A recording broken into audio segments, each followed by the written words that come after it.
Welcome back to another Touchpoint Group Banking App Insights session. My name is Glenn Marvin, and joining me as usual today is the Touchpoint Group Global Head of AI Analytics and CX Strategy, Yazad Karkaria. Thanks for joining us as we delve into the US market looking at the month of April 2024. So, Yazad, talk us through what we're going to be looking at in the US market today. Sure. Thanks, Glenn. So we are analyzing the performance of about 40 banks or financial institutes operating in the US. And today, apart from the regular market overview, we are going to be focusing on three main points. Why analyze online app reviews data? We will also demonstrate how important it is to quickly identify issues to ensure quick resolution. And also, we will give you the promise of not missing any new insights in your data. So with that in mind, let's start with the market overview.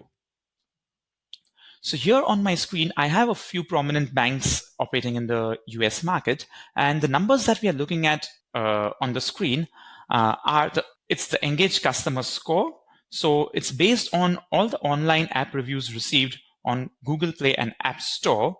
What we do is we take into consideration all the customers who've given a rating along with a comment and analyze those results.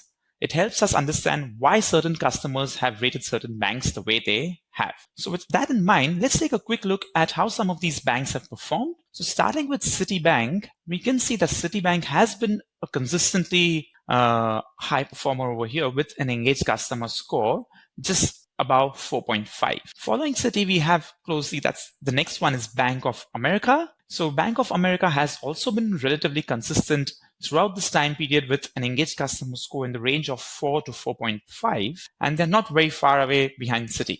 Another key bank that we have over here is Capital One. Now, with Capital One, we've covered this in the previous sessions as well. The performance had dropped gradually over the last few months, but there is some good news for them in the month of April, as we do see a partial recovery in their performance. Then, of course, we do have PNC as well. So we did cover PNC in the last month, where we identified the key reasons for the decline in their performance. And we did also highlight that we are seeing signs of improvement. And we're happy to see that, yes, in April, they have recovered very sharply and pretty much recovered completely to the same level at which they were in December 23. The last bank that we have on the list over here today is M&T Bank. Now, M&T Bank's performance, as you can see over here, is in a much lower range compared to other banks that we have. But the important thing also is that in the month of April, their performance has dropped to the lowest point in the last 16 months. And this is what we are going to try and answer or uncover the main reasons why their performance has dropped. And in order to understand why the performance has dropped, we are going to be making use of our proprietary framework that we have, which is called the foundational pillars. So with our extensive experience in terms of analyzing app reviews data, we've analyzed over 1 million customer comments across over 100 banks globally. We've arrived at this framework where we've identified 4 main pillars on which any banking app needs to be performing well in order for that app to be successful in that market. So the first pillar is authentication, design and UI, reliability, and then we have features and functionality. So though they are just 4 pillars, we have a lot of detail within each of these pillars that we share with our clients and help them get that granular level of insights and understanding that they are after. So with this background, let's jump into analyzing the performance of M&T Bank. One key thing before we take a look at why their performance dropped, we would like to answer one key question that we promised we'll answer today, and that's why is it important to analyze app reviews data? So here you can see the number of app reviews received for M&T Bank on a monthly basis. So we do see that it's consistent somewhere in the range of about 80 to 100, some occasional spikes. But in the month of April, there has been a very, very sharp increase of about 5x.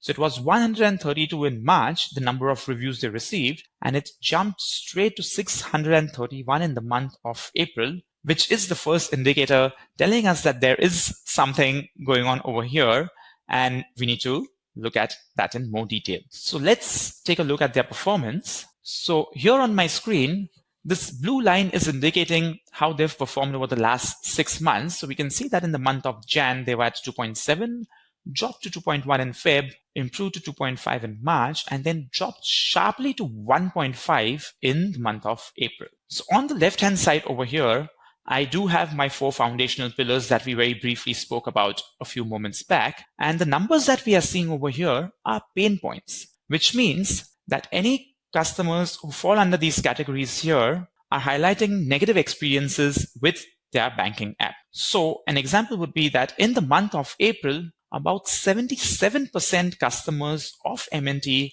have highlighted reliability and stability related issues, and 36% have highlighted authentication related issues. Now, 36% is a really, really high number for a banking app to have under the authentication related foundational pillar, because this is one of the main areas or a hygiene factor that customers expect the app to perform well on, because unless they can get into the app, they can't do much. Now, with that in mind, we have a lot of subtopics over here which give us some granular information as well. So we can see that there are sudden spikes in app login error, app session termination issue, which is an interesting one. It's popped up from almost nothing to 15%. So what we'll now do is we'll just take a quick look and analyze what's going on here. Here I can see a really quick summary of the authentication related feedback. And if I just want to get a quick sense of how M&T compares to other banks, I can do that by using the benchmark feature over here. So here we can see that yes, 36% M&T users have highlighted authentication related issues. This is the worst performing bank out of the entire lot that we are tracking over here. The next one is Huntington, which is about 25. So 1 in 4 Huntington users have faced authentication related issues, followed by other banks like Citizens, Chase with much lower numbers. Now, what I also want to do is I want to understand what's going on in the authentication space. Why is it that customers are facing problems, or what problems are customers facing here? So to do that, what I've done is I have actually requested Epiphany to take help of OpenAI and summarize all authentication related issues for me. So here very clearly we can see that customers have had generic login related issues. The app often crashes, immediately logs users out. Some more information about app crashes. The issue persists despite users trying to fix it by updating the app, deleting, downloading, and reinstalling it. A very specific one is over here regarding inactivity logout. Users are often logged out due to inactivity immediately after logging in. The app seems to incorrectly detect that the session has been inactive for a certain period of time, even though users have just logged in. And users are attributing this to some of the recent update-related issues and inconsistent performance of the app. Now, what I want to do is I want to try and understand this in some greater detail, because I'm keen to know what's going on over here. So what I will do is I am going to take you to a slightly different view. So I will be zooming in, so don't worry. Here, this particular view is the relationship view that we have in Epiphany, which is a very unique feature which helps us unearth hidden insights. So using this, we are able to understand customer feedback holistically by seeing relationship between the different topics that customers are talking about. So let me just zoom in a little over here on a specific cluster of topics which customers are talking about. So here, let's focus on this particular part. So yes, customers are talking about issues at a broad level, and then they are talking about receiving a message which is to do with inactivity and is linked to logging out or being kicked out of the app, and which in turn also is linked to app security related features. So using this particular visualization, I can very clearly form the connection between these different topics that customers are talking about and identify a common problem that needs to be addressed. Now, the thing to keep in mind here is that these topics are not defined by us in the framework. This is in fact something that our platform is designed to pick up. Our platform is designed to uncover any new insights coming through to make sure that we don't miss out on any emerging issues over here. And this is a very clear example of that happening. Now, it just doesn't show me these topics and how they are related to one another, but I can actually click on these. So if I click on message over here, I can get the entire summary. I can get the same explanation that we saw earlier in terms of what is it that customers are talking about. And I can read the actual customer comments over here as well. Another key feature is if I click on this line between message and inactivity, it's going to show up the comments where customers have spoken about the message and inactivity together. So here we can see the details. The app has been working fine since initial install years ago until last week. Now it keeps giving an error message when logging in regarding logout due to inactivity. So we get this really, really clear picture in terms of what is it that customers are experiencing and what should the next steps for the product team and the insights team be. That's pretty insightful, especially bearing in mind that this is on a scale of 1 to 5, and the lowest possible score that somebody can give, or rating somebody can give, is a 1. So to get an average of 1.5, that must mean there is a very large majority of reviews coming in at that 1 out of 5, which nobody ever wants to get a 1-star review. So are we seeing any signs of recovery or improvement from M&T? Yes, definitely. Let's take a quick look and see how things are looking for M&T.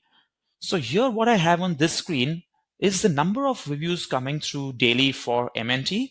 And here in the beginning of the month, the number of reviews is quite consistent to what we had in the earlier time periods.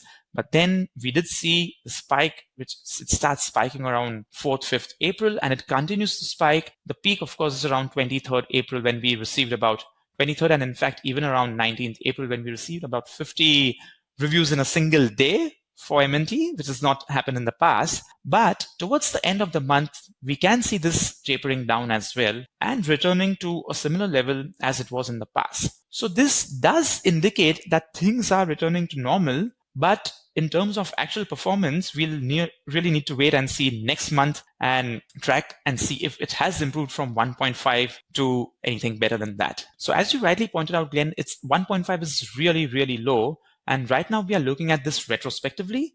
But while working with clients, our clients have real-time access to this. And we are the ones who also work closely with product and insights teams to update them about any budding issues real time, to make sure that they take the right measures in time before customer experience drops to a really low level. Thanks once again for such an insightful session, Yazad.